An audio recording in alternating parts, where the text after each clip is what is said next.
Hello, Tanse et Lanate Ani Bonjour. Welcome back to Our Shared Politics. My name is Nova and I am a settler on Turtle Island. I created this podcast to really showcase socialism instead of just pursuing the Red Scare blindly, which in turn just pushes people further apart. I wish to express acknowledgement that I am on Treaty 8 territory, home to the Tetskane, Deniza, Nahiawak, Soto, and BC Métis. It is essential I recognize all First Nation, Métis, and Inuit, both status and non-status, as the guardians of these lands. As a non-Indigenous person, I play a role as a treaty partner being represented by the government. My pronouns are she, her, but I also accept they, them, and I fall under the 2S LGBTQIA+ umbrella. In the last episode, we quickly glanced over the calls to action that aren't actually completed, but now we're going to focus on each of the calls to action themselves. I'm going to break them down so that we can all understand them a bit more thoroughly, but I implore you to do your own research into this topic as well. The first set of calls to action are under the section Legacy, and under Legacy there are 5 subsections: child welfare, education, language and culture, health, and justice. Today we'll be focusing on child welfare, education, and language and culture, which will be the first 17 of 94. Let's begin. Call to action number 1 is: we call upon the federal, provincial, territorial, and Aboriginal governments to commit to reducing the number of Aboriginal children in care by 1.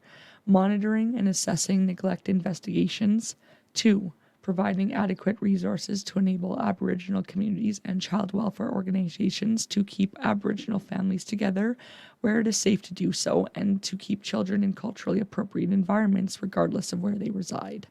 3. Ensuring that social workers and others who conduct child welfare investigations are properly educated and trained about the history and impacts of residential schools. 4. Ensuring that social workers and others who conduct child welfare investigations are properly educated and trained about the potential for Aboriginal communities and families to provide more appropriate solutions to family healing.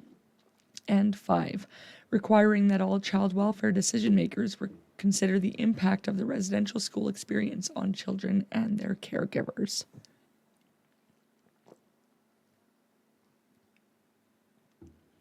Number 2. We call upon the federal government, in collaboration with the provinces and territories, to prepare and publish annual reports on the number of Aboriginal children, First Nations, Inuit, and Métis, who are in care compared with non-Aboriginal children, as well as the reasons for apprehension, the total spending on preventative and care services by child welfare agencies, and the effectiveness of various interventions. Number 3. We call upon all levels of government to fully implement Jordan's principle.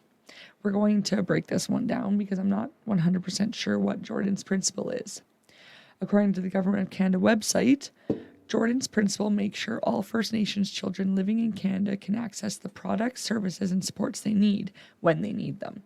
Funding can help with a wide range of health, social, and educational needs, including the unique needs the First Nations, Two-Spirit, and LGBTQIA children and youth and those with disabilities may have. Number 4. We call upon the federal government to enact Aboriginal child welfare legislation that establishes national standards for Aboriginal child apprehension and custody cases, and includes principles that 1. Affirm the right of Aboriginal governments to establish and maintain their own child welfare agencies, 2. Require all child welfare agencies and courts to take the residential school legacy into account in their decision-making, 3. Establish as an important priority a requirement that placements of Aboriginal children into temporary and permanent care be culturally appropriate. Call to action number 5. We call upon the federal, provincial, territorial, and Aboriginal governments to develop culturally appropriate parenting programs for Aboriginal families. The next subsection starts at call to action number 6.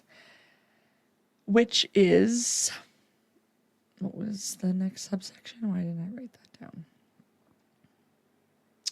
Education is the next subsection. So we begin that with number 6. We call upon the Government of Canada to repeal Section 43 of the Criminal Code of Canada. Section 43 is a doozy and something I didn't even realize was written into our criminal code. I found the section wording and explanation on criminal-code.ca. As it goes, Section 43 states, every school teacher, parent, or person standing in the place of a parent is justified in using force by way of correction toward a pupil or child, as the case may be, who is under his care, if the force does not exceed what is reasonable under the circumstance. And the explanation is the following. Section 43 of the Canadian Criminal Code specifies the circumstances under which school teachers, parents, or guardians are entitled to use force as a means of correcting a child under their care. It acknowledges that punishment may sometimes be necessary to discipline a child and maintain order, but makes it clear that the use of force must be restrained and reasonable. In essence, this section seeks to strike a balance between the need to discipline and protect children's rights and well-being. The section outlines 3 key features that must be in place for the use of force to be lawful. Firstly, the person using force must be in a position of authority, either as a teacher, parent, or guardian of the child. Secondly, the force used must be for the purpose of correction, that is, to discipline a child and ensure good conduct. Thirdly, any force used must not exceed what is considered reasonable under the circumstances. This means that any force must be proportionate to the misbehavior or conduct at issue. The use of force is a complex issue within the context of child protection, and this section of the Criminal Code is not without controversy.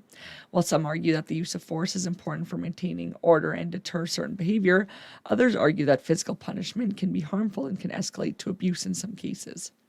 As a result, there have been calls by some groups to repeal or amend Section 43.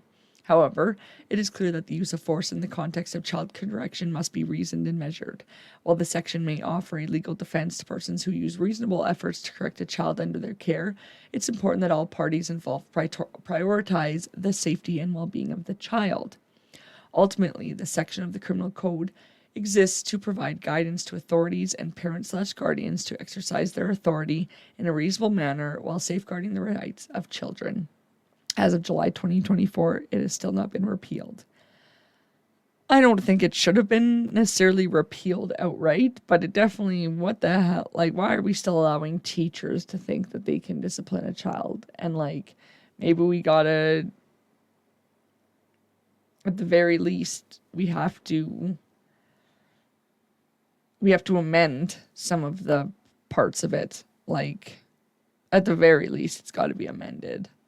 Because you can't send your kid to school and have an old school teacher, hit them. That's just not how we're doing it anymore in our world. I agree, though, that, I'm not going to say that parents shouldn't spank. Calls to action number 7 is we call upon the federal government to develop with Aboriginal groups a joint strategy to eliminate educational and employment gaps between Aboriginal and non-Aboriginal Canadians. Number 8, we call upon the federal government to eliminate the discrepancy in federal education funding for First Nations children being educated on reserves and those First Nations children being educated off reserves. Number 9, we call upon the federal government to prepare and publish annual reports comparing funding for the education of First Nations children on and off reserves, as well as educational and income attainments of Aboriginal peoples in Canada compared with non-Aboriginal people. Call to action number 10 is a long one. We call on the federal government to draft new Aboriginal education legislation with the full participation and informed consent of Aboriginal peoples. The new legislation would include a commitment to sufficient funding and would incorporate the following principles. 1. Providing sufficient funding to close identified educational achievement gaps within one generation. 2. Improving education attainment levels and success rates. 3. Developing culturally appropriate curricula. 4. Protecting the right to Aboriginal languages, including the teaching of Aboriginal languages as credit courses. And 5. Enabling parental and community responsibility, control, and accountability, similar to what parents enjoy in public school systems. 6. Enabling parents to fully participate in the education of their children. And 7. Respecting and honoring treating relationships. Number 11, we call upon the federal government to provide adequate funding to end the backlog of First Nation students seeking a post-secondary education. Call to action number 12. We call upon the federal, provincial, territorial, and Aboriginal governments to develop culturally appropriate early childhood education programs for Aboriginal families.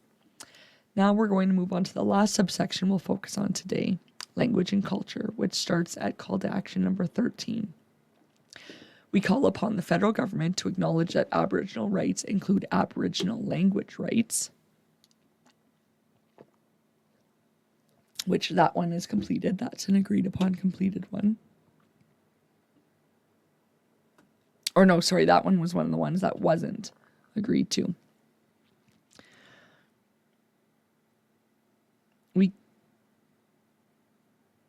Number 14, we call upon the federal government to enact an Aboriginal Languages Act that incorporates the following principles.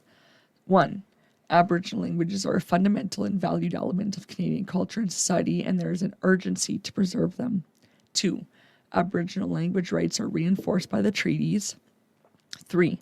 The federal government has a responsibility to provide sufficient funds for Aboriginal language revitalization and preservation. 4. The preservation, revitalization, and strengthening of Aboriginal languages and cultures are best managed by Aboriginal peoples and communities. And 5. Funding for Aboriginal language initiatives must reflect the diversity of Aboriginal languages. Number 15. We call upon the federal government to appoint, in consultation with Aboriginal groups, an Aboriginal Languages Commissioner. The commissioner should help promote Aboriginal languages and report on the adequacy of federal funding of Aboriginal languages initiatives. Number 16. We call upon post-secondary institutions to create university and college degree and diploma programs in Aboriginal languages.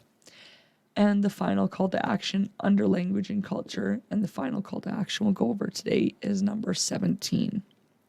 We call upon all levels of government to enable residential school survivors and their families to reclaim names changed by the residential school system by waiving administration costs for a period of 5 years for the name change process and the revision of official identity documents such as birth certificates, passports, driver's licenses, health cards, status cards, and social insurance numbers.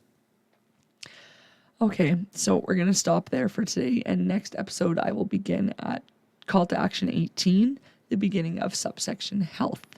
It's frankly ridiculous that Jordan's principle and section 43 are still around when those are some of the easy ones to be implemented and amended. We're seriously letting our treaty partners down. As always, thank you for joining me today.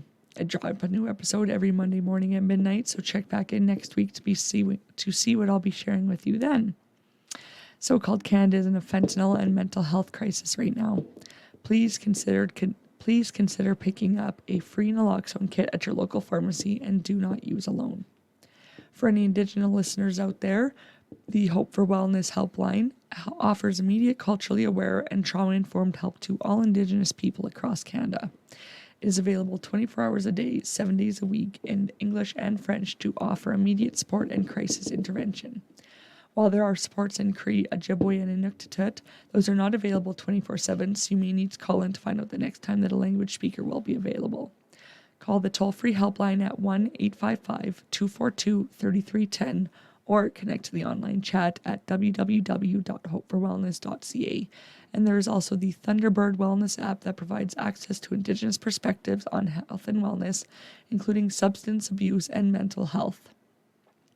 Now, not that Indigenous people can't use these next resources, but they do not advertise as culturally aware or trauma-informed. So for everyone else, if you must use alone, please keep in mind that you can call 1-888-688-6677 to contact the National Overdose Response Services to access support while using and especially using alone. And there is the Brave, BRAVE app with a use alone timer that connects a paramedic with your location if you don't respond. For mental health support, you can contact 988 to get connected to a crisis responder. If you learned something new today, it'd be awesome if you'd click that button and follow along for next time. Or if you'd like to contact me with feedback, you can email me at oursharedpodcast@gmail.com. Thanks for listening.